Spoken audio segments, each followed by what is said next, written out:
this, let Paramashiva completely flow through. Whatever ideas are coming up, just relax from those ideas.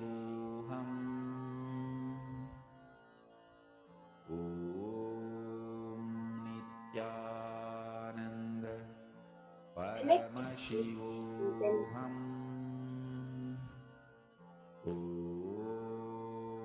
If you're having any questions, doubts, or feeling somewhere manifestation is not happening,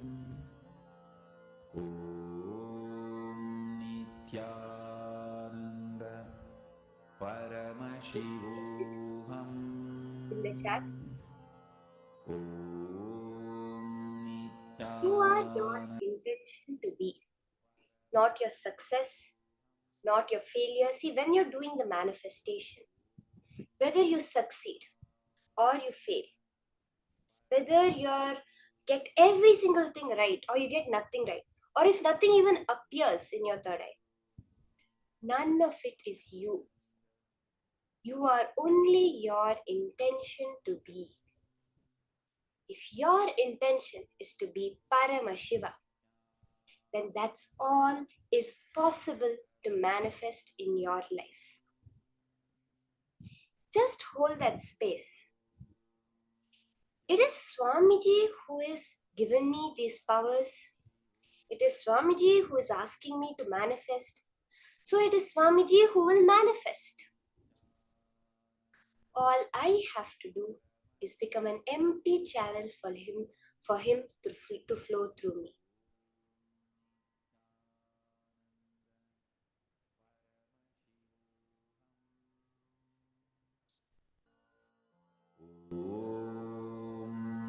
Nithyananda Paramashivoham.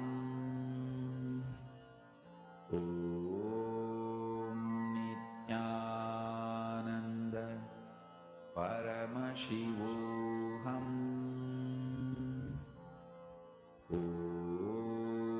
Nithyananda Paramashivoham. Nithyananda Paramashivoham. Nithyananda Paramashivoham.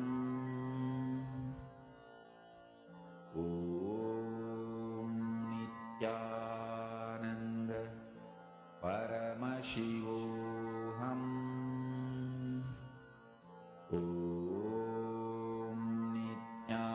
Nithyananda Paramashivoham.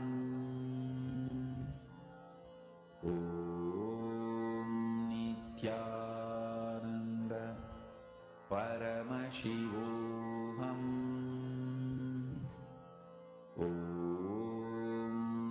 Nithyananda Paramashivoham.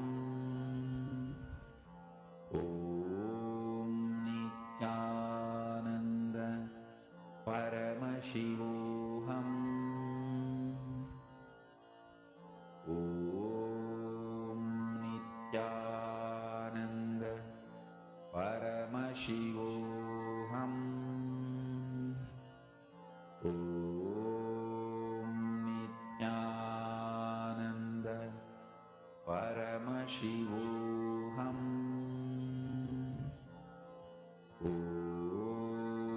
Nithyananda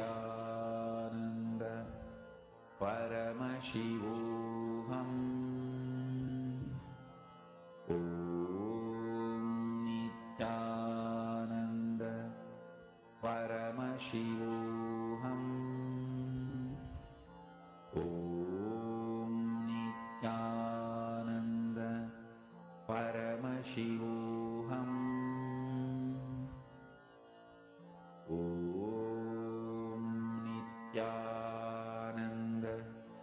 Paramashivoham.